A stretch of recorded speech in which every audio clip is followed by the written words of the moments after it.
জায়গাটা খুবই ভয়ঙ্কর। আর যতটুকু সম্ভব ভিতরে নিয়ে দেখানোর চেষ্টা করব। হ্যালো ভিউয়ার্স, আসসালামু আলাইকুম। তো আমরা এখন চলে যাচ্ছি আজকে আমাদের গ্রামের একটি ভুতুরে বাড়িতে। তো এই বাড়ির ঘটনা এবং এই বাড়ির অবস্থা আপনাদেরকে আজকে তুলে ধরবো।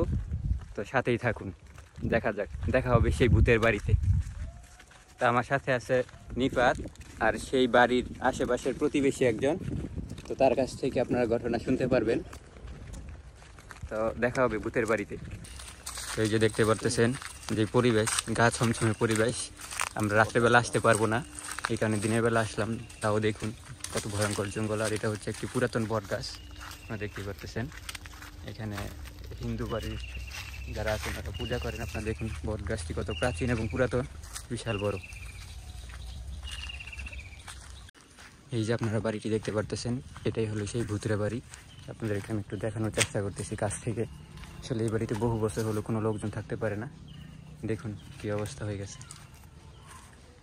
এবং আপনাদেরকে আমি যদি পারি যতটুকু সম্ভব ভিতরে নিয়ে দেখানোর চেষ্টা করব। দেখুন কতটি ভয়ঙ্কর একটি বাড়ি। এদিকে দেখতে পারতেছেন, আস্তে আস্তে আমি বাড়ির পিছন সাইডের দিকে যাচ্ছি। আসলে এই বাড়িতে কেউ থাকতে পারে না আজকে দীর্ঘদিন হলো।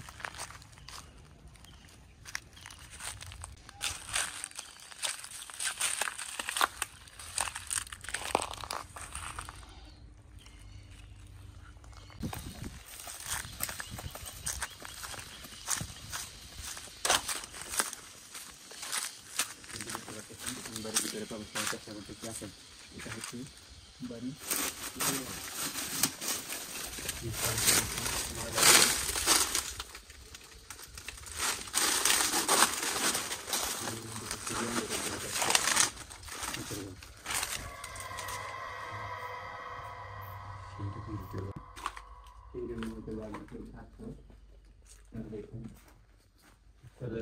কি বলবো, দেখুন ময়লার স্তর পরে একদম অবস্থা খুব খারাপ হয়ে গেছে। দেখি মনে হচ্ছে যে এই বাড়িতে প্রায় 40-50 বছর হয়ে গেল কেউ থাকে না। এই পাশে আরেকটি আছে।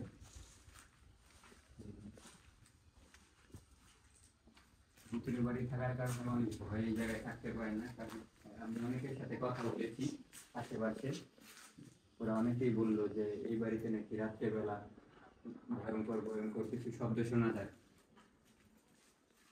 যার ফলে মানুষ এই বাড়ির আশেপাশে কেউ আসে না দীর্ঘদিন ধরে। আপনারা দেখতে পাচ্ছেন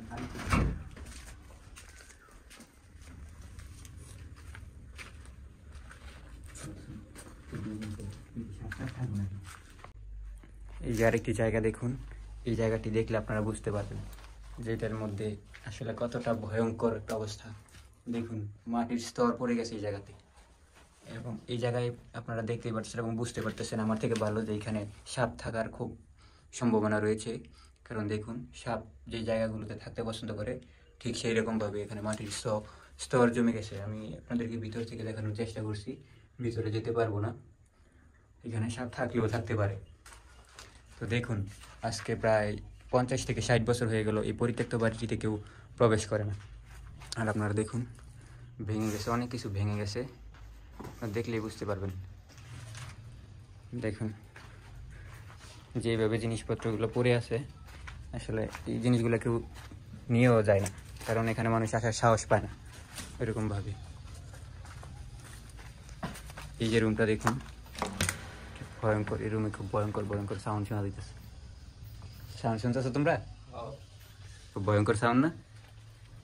আরে নিচে দিয়ে আবার গর্ত, সাতটা থাকবো কিনে বস্তা টস্তা। আরে বাপরে বাপ, নিচে কি আলাদা রুম আছে নাকি? দেখুন ভিতরে কি গর্ত একটা, আমরা বলতে পারি না। পরে দেখুন আমি আপনাদেরকে দেখাচ্ছি ভিতরে কি একটা অবস্থা। ভিতরে দেখুন, আপনারা একবার একটু তাকিয়ে দেখুন ভিতরে কি অবস্থা। আপনারা দেখতে পাচ্ছেন কিনা জানি না, জায়গাটা খুবই ভয়ঙ্কর। দেখা এই যে দেখুন ভিতরে পাখি না কলাপাতার, এগুলা অবস্থা খুবই খারাপ। চলো চলো জায়গাতে বেরিয়ে যাই। এদিকে আরেকটি রুম আছে।